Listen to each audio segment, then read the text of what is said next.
বিশ্ব অর্থনীতিতে এই মুহূর্তে এক চরম উত্তেজনা তৈরি হয়েছে।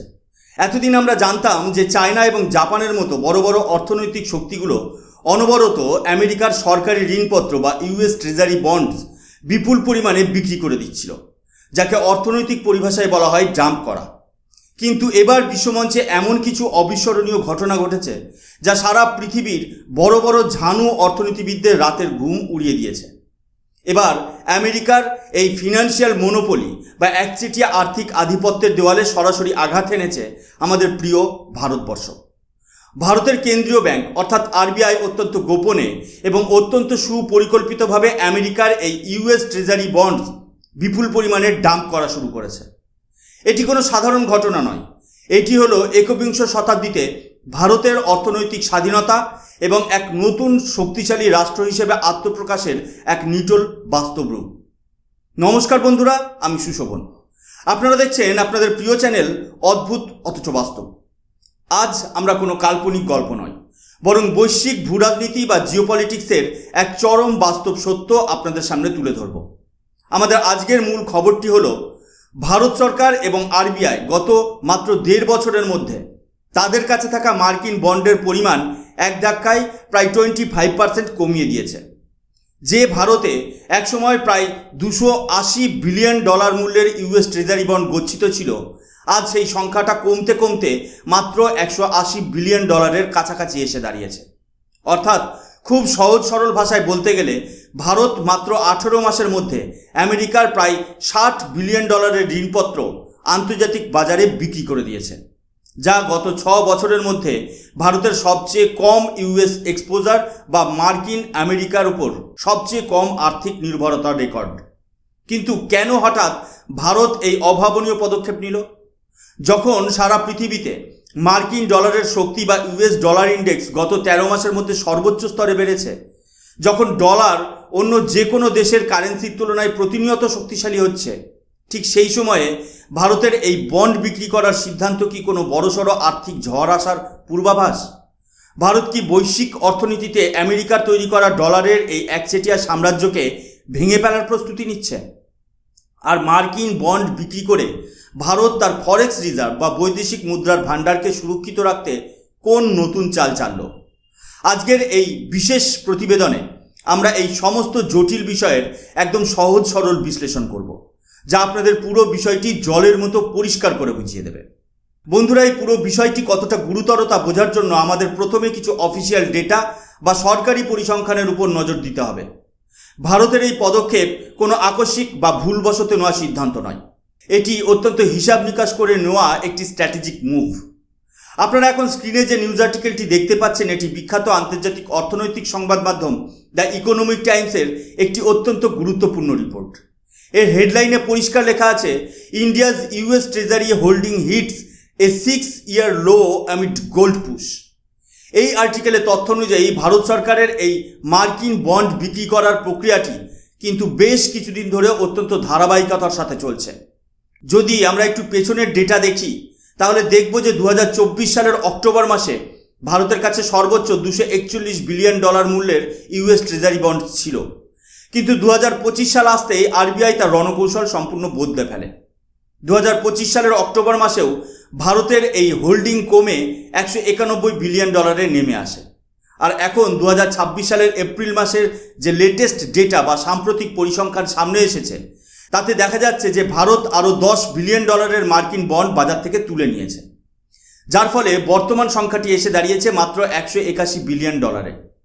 তার মানে পরিসংখ্যান পরিষ্কার কথা বলছে, মাত্র 1.5 বছরের মধ্যে ভারত তার মার্কিন বন্ডের পোর্টফোলিও থেকে 25% অংশ সম্পূর্ণ খালি করে দিয়েছে। এটি গত 6 বছরের মধ্যে, অর্থাৎ সেই কোভিড-19 মহামারীর সময়কালের পর থেকে আজ পর্যন্ত সবচেয়ে নিম্নমানের স্তর। এখন সাধারণ মানুষের মনে প্রশ্ন আসতেই পারে যে এই ইউএস ট্রেজারি বন্ড আসলে কি, আর কেনই বা পৃথিবীর সমস্ত দেশ এটিকে এত নিরাপদ মনে করত? খুব সহজ ভাষায় বললে, আমেরিকা যখন নিজের দেশ চালানোর জন্য বা বিভিন্ন প্রজেক্টের জন্য দুনিয়ার অন্য দেশগুলোর থেকে ঋণ বা ধার নেয়, তখন তারা তার বদলে একটি সরকারি কাগজ বা গ্যারান্টি পত্র দেয়, যেটিকে ইউএস ট্রেজারি বন্ড বা ট্রেজারি বিলস বলা হয়। এতদিন পর্যন্ত সারা পৃথিবীর সেন্ট্রাল ব্যাংকস বা কেন্দ্রীয় ব্যাংকগুলো চোখ বন্ধ করে আমেরিকার এই বন্ড কিনে রাখত।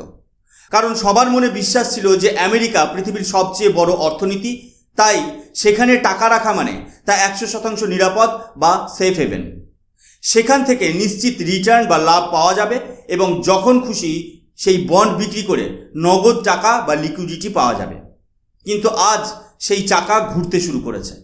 ভারত নিজের কষ্টার্জিত সম্পদকে আর একটিমাত্র দেশের অর্থনৈতিক ব্যবস্থার উপর নির্ভরশীল রাখতে রাজি নয়। তাহলে এবার আসা যাক আসল বিশ্লেষণে। যখন মার্কিন ডলার দুনিয়ার সমস্ত মুদ্রার তুলনায় ক্রমাগত শক্তিশালী হচ্ছে, তখন আমাদের আরবিআই কেন আমেরিকার উপর থেকে ভরসা কমাচ্ছে? এর পেছনে ভারত সরকারের অত্যন্ত দূরদর্শী এবং জাতীয়তাবাদী তিনটি মূল কারণ রয়েছে। প্রথম কারণটি হলো ডাইভার্সিফিকেশন বা ফরেক্স রিজার্ভের বহুমুখীকরণ। ভারত এখন খুব ভালো করে বোঝে যে নিজের সমস্ত ডিম একটিমাত্র ঝুড়িতে রাখা কখনোই বুদ্ধিমানের কাজ নয়। যদি ভারতের সমস্ত বৈদেশিক মুদ্রা বা রিজার্ভ কেবল মার্কিন ডলার বা মার্কিন বন্ডের উপর নির্ভরশীল থাকে, তবে ভবিষ্যতে আমেরিকার কোনো অভ্যন্তরীণ আর্থিক সংকট বা তাদের দেশের ব্যাংকিং ব্যবস্থার কোনো বিপর্যয় সরাসরি ভারতের অর্থনীতিকে ধ্বংস করে দিতে পারে। এই মারাত্মক ঝুঁকি বা কনসেন্ট্রেশন রিস্ক থেকে দেশের 140 কোটি মানুষের সম্পদকে রক্ষা করার জন্যই ভারত সরকার তার রিজার্ভকে বিভিন্ন সম্পদে ভাগ করে রাখছে। আপনারা স্ক্রিনে যে দ্বিতীয় বড় রিপোর্টটি দেখতে পাচ্ছেন, এটি ভারতের অন্যতম প্রধান সংবাদ মাধ্যম দ্য টাইমস অফ ইন্ডিয়াতে প্রকাশিত হয়েছে। এর হেডলাইনে বলা হয়েছে, gold rush, India's holding of US treasuries fall to near 6 years low, points to shift in RBI strategy. এই রিপোর্টে স্পষ্ট ইঙ্গিত দেওয়া হয়েছে ভারতের এই কৌশলগত পরিবর্তন বা শিফট ইন আরবিআই স্ট্র্যাটেজি আসলে কোনো সাময়িক ঘটনা নয়, এটি এক দীর্ঘমেয়াদী পরিকল্পনার অংশ। ভারত এখন আর মার্কিন ডলারের একচেটিয়া ফাঁদে পা দিতে প্রস্তুত নয়। এর দ্বিতীয় বড় কারণটি হলো আমেরিকার নিজস্ব বিশাল অর্থনৈতিক সংকট। আজ আমেরিকার উপর ঋণের বোঝা বা ন্যাশনাল ডেপ্ট প্রায় $35 ট্রিলিয়ন পার করে গেছে, যা এক কথায় অবিশ্বাস্য। আমেরিকা তাদের এই বিপুল ঋণ শোধ করার জন্য অনবরত নতুন নতুন ডলারের নোট ছেপেই চলেছে। আর কোনো দেশ যদি অতিরিক্ত মাত্রায় নোট ছাপাতে থাকে, তবে আন্তর্জাতিক বাজারে সেই মুদ্রার প্রকৃত ক্ষমতায়ন বা ক্রয় ক্ষমতা বা পারচেজিং পাওয়ার দীর্ঘমেয়াদে কমতে বাধ্য। ভারত সরকার এবং আমাদের অর্থনীতিবিদরা এই সত্যটি খুব ভালো করেই বুঝতে পেরেছেন। আজ যে ডলার শক্তিশালী দেখাচ্ছে, আমেরিকার এই লাগামহীন ঋণ নীতির কারণেই আগামীকাল এই ডলারের দাম তাসের ঘরের মতো ভেঙে পড়তে পারে। তাই ভারত অত্যন্ত চাতুরতার সাথে মার্কিন বন্ড বিক্রি করে নিজের সম্পদকে নিরাপদ জায়গায় সরিয়ে নিয়ে যাচ্ছে। বন্ধুরা, ভূরাজনীতি বা জিওপলিটিক্সে কোনো আবেগের জায়গা নেই। এখানে যা থাকে তা হলো নিটোল বাস্তব এবং জাতীয় স্বার্থ। আর এই বাস্তবতার সবচেয়ে বড় শিক্ষা ভারত পেয়েছে 2022 সালের রাশিয়া ইউক্রেন ওয়ার বা রাশিয়া ইউক্রেন যুদ্ধ থেকে। যখন 2022 সালে এই যুদ্ধ শুরু হলো, তখন আমেরিকা এবং পশ্চিমা দেশগুলো মিলে রাশিয়ার উপর অত্যন্ত কঠোর অর্থনৈতিক নিষেধাজ্ঞা বা ইকোনমিক স্যাংশনস চাপিয়ে দিল। কিন্তু তারা শুধু নিষেধাজ্ঞা চাপিয়েই শান্ত হয়নি। তারা আন্তর্জাতিক আইনকে বুড়ো আঙুল দেখিয়ে মার্কিন ব্যাংকে রাখা রাশিয়ার প্রায় $300 বিলিয়ন মূল্যের বৈদেশিক মুদ্রার ভাণ্ডার বা ফরেন এক্সচেঞ্জ রিজার্ভ সম্পূর্ণ ফ্রিজ বা অবরুদ্ধ করে দিল। অর্থাৎ রাশিয়ার নিজের জমানো টাকা রাতারাতি আমেরিকার নিজের নিয়ন্ত্রণে নিয়ে নিল এবং রাশিয়াকে সেই টাকা ব্যবহার করতে দিল না। এই একটি ঘটনা সারা বিশ্বের কাছে, বিশেষ করে ভারতের মতো উদীয়মান মহাশক্তির কাছে একটি মস্ত বড় সতর্কবার্তা ছিল। সারা দুনিয়া স্তম্ভিত হয়ে দেখল যে মার্কিন ডলার বা মার্কিন বন্ড শুধু একটি বিনিয়োগ বা আর্থিক সম্পদ নয়, বরং এটি হলো আমেরিকার হাতের একটি মারাত্মক ভূরাজনৈতিক অস্ত্র, যাকে বলা হয় উইপনাইজেশন অফ দ্য ডলার। আজ রাশিয়ার সাথে আমেরিকার স্বার্থের সংঘাত হয়েছে বলে তারা রাশিয়ার টাকা আটকে দিয়েছে। কাল যদি ভারতের কোনো স্বাধীন বৈদেশিক নীতির সাথে আমেরিকার স্বার্থের সংঘাত হয়, তবে আমেরিকা যে ভারতের টাকাও ভেবে আটকে দেবে না তার কোনো গ্যারেন্টি নেই। আপনারা এখন স্ক্রিনে যে ডেটাটি দেখতে পাচ্ছেন, সেখানে পরিষ্কার দেখানো হয়েছে কিভাবে শুধুমাত্র ভারত নয়, বরং চীন, পোল্যান্ড, তুরস্কের মতো বিশ্বের একাধিক দেশ মার্কিন বন্ড ডাম্প করেছে। একেই আন্তর্জাতিক অর্থনীতিতে বলা হয় ডি-ডলারাইজেশন বা ডলার বর্জন নীতি। ভারত তার স্ট্র্যাটেজিক অটোনমি বা কৌশলগত স্বায়ত্তশাসনকে কোনো অবস্থাতেই কোনো বিদেশি শক্তির কাছে বন্ধক রাখতে পারে না। ভারত সবসময় একটি স্বাধীন রাষ্ট্র হিসেবে নিজের সিদ্ধান্ত নিজে নেয়। তা সে রাশিয়ার থেকে সস্তায় তেল কেনা হোক বা কোনো আন্তর্জাতিক মঞ্চে নিজের অবস্থান স্পষ্ট করাই হোক। আর এই স্বাধীনতা বজায় রাখতে গেলে আর্থিক সার্বভৌমত্ব বা ফিনান্সিয়াল সভারেনিটি থাকা সবার আগে জরুরি। সেই কারণেই ভারত সরকার আমেরিকার এই আর্থিক ব্ল্যাকমেলিংয়ের পথ চিরতরে বন্ধ করার জন্য তাদের বন্ড থেকে নিজেদের টাকা তুলে নেওয়ার ঐতিহাসিক সিদ্ধান্ত নিয়েছে। এবার আপনাদের মনে স্বাভাবিকভাবেই প্রশ্ন আসবে যে ভারত যদি আমেরিকার বন্ড বিক্রি করে $60 বিলিয়ন তুলে নেয়, তবে সেই বিশাল পরিমাণ টাকা ভারত রাখছে কোথায়? এর উত্তর হলো আমাদের অতি পরিচিত এবং চিরন্তন মূল্যবান সম্পদ, অর্থাৎ সোনা বা গোল্ড। ভারত সরকার মার্কিন ডলারের উপর নির্ভরতা কমিয়ে তাদের সম্পূর্ণ ফোকাস এখন সোনার রিজার্ভ বাড়ানোর উপর দিয়েছে। যদি আমরা গত কয়েক বছরের পরিসংখ্যান দেখি, তবে ভারতের এই সোনার প্রতি ভালোবাসা এবং দূরদর্শিতা দেখে আমাদের গর্ব হবে। 2015 সালে ভারতের কাছে সোনার পরিমাণ ছিল প্রায় 558 টন। 2020 সালে তা বেড়ে হয়েছে 676 টন। 2024 সালে তা 850 টন পার করে যায় এবং বর্তমানে 2026 সালের লেটেস্ট তথ্য অনুযায়ী আরবিআইয়ের ভাণ্ডারে সোনার পরিমাণ প্রায় 880 টনের কাছাকাছি পৌঁছে গেছে। অর্থাৎ গত 10 বছরে ভারত প্রায় 320 টন নতুন সোনা নিজের ভাণ্ডারে যোগ করেছে। এখন প্রশ্ন হলো, মার্কিন বন্ডের মতো সুদের সুবিধা ছেড়ে ভারত হঠাৎ সোনার পেছনে কেন ছুটছে? এর পেছনে 3টি অত্যন্ত অকাট্য যুক্তি রয়েছে, যা সব ধরনের দর্শকের বোঝা উচিত। প্রথমত, সোনার মধ্যে কোনো কাউন্টার পার্টি রিস্ক বা তৃতীয় পক্ষের ঝুঁকি থাকে না। মার্কিন বন্ডের মূল্য ততক্ষণই আছে যতক্ষণ আমেরিকার সরকারের ওপর ভরসা আছে, কিন্তু সোনা হলো একটি বাস্তব ভৌত সম্পদ বা ফিজিক্যাল অ্যাসেট, যা কোনো দেশের সরকারের প্রতিশ্রুতি বা কাগজের টুকরোর উপর নির্ভর করে না।